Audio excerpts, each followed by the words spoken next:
కీర్తన గొంతు కోసిన నిందితుడిపై తల్లిదండ్రులు ఆగ్రహం వ్యక్తం చేశారు. ఈ కడుపు కోత మరో తల్లిదండ్రులకు కలగకూడదన్నారు. మహిళలకు రక్షణ ఉండాలంటే ఇలాంటి వాళ్లను కఠినంగా శిక్షించాలని కోరారు. మరో మహిళ జోలికి రాకుండా ఉండాలంటే మానవ మృగాలను కిరాతకంగానే శిక్షించాలని అన్నారు కీర్తన తల్లిదండ్రులు. నిందితుడిపై కాల్పులు ఒట్టి బూటకమని సీఎం చంద్రబాబు తమకు న్యాయం చేయాలని డిమాండ్ చేస్తున్నారు. సమాధానం చెప్తున్నారు. ఊరికి ఎండగట్ట చేసినారంటారు. గాడి ఆసుపత్రి రిమ్స్లో ఉన్నాడు, ఎడ్జాక కూర్చొన్నాడు.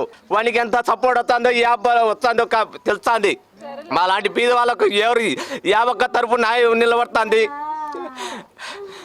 ఆ సార్ చంద్రబాబు నాయుడు గారు సార్ని మరొకసారి ముక్కుకుంటున్నాయి. న్యాయం చేయండి సార్, మీకు దండం ఉంటుంది, పుణ్యం ఉంటుంది సార్. ఇలాంటి కష్టం ఏడు పిల్లకి రాకూడదు సార్. చూడండి సార్ తొందరగా.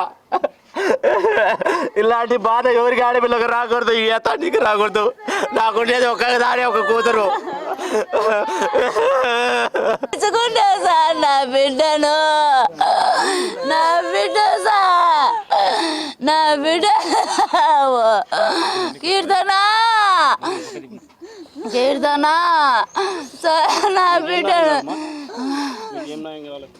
నాకు 3 సంపాల సార్. నాకు గుర్తట్లో పడి వాడిని చంపాల సార్. నా బిడ్డ సార్ గొంతు కోసిండు సార్. ఎంత మనమిచ్చింది సార్ నా బిడ్డ సార్. వాళ్ళకి వెళ్ళి కోసి ఆ పిల్ల పడిపోయినప్పుడు వాళ్ళ నాన్న తీసుకొని రావడంలో చెప్పింది ఆ మాట. మేము మటుకు ఆ పిల్లోని చంపేందుకు మేము వదలం. మా పాప మా చేతిలోకి రావాలా, వాడిని చంపాలా. ఇంకొకడు ఎవరో ఉన్నాడు, వాడు బయటికి రావాలి. మేము నిన్నే కూర్చుంటాము, అది వచ్చేంత వరకు కూడా మేము పోనీయము. అది సార్, మీరు మాకు న్యాయంగా నిలబడింది, మాకు ఏదైనా చేయండి అంటున్నారు సార్. కాల్చారని అది ఎంత మటుకు మాకు నిజమైన తెలీదు. అది వచ్చి వాళ్ళు చూపియాలా, మా గారి దగ్గర వాడు తీసుకురావాలా, వాడిని మా ముందర తన్నాలా, నిలబెట్టి వాడిని మా ముందర చంపాలా. మేము అంతవరకుగా మేమేం చేయం, పోము ఈ నుంచి కదలా. మా పిల్లని కూడా ఏం చేయము, అయిన్నే పెట్టుకుంటాం. 24 hours వాళ్ళు టైం ఇస్తున్నాం మేము. వాళ్ళు ఏం చేయలేదనుకుంటున్నాం గవర్నమెంట్. ఆ గవర్నమెంట్ చేయాలని పని మేము చేస్తాం ఖచ్చితంగా సార్.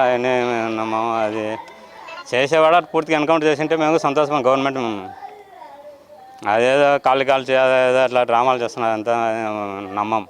కానీ అతనా కాదనేది మాకు క్వాలిటీగా తెలియదు. మా వాడు అతను గుర్తుపడితే వాడే అని తెలిసే తర్వాత ఏం చేయాలనేది మేము నిర్ణయం తీసుకుంటాం.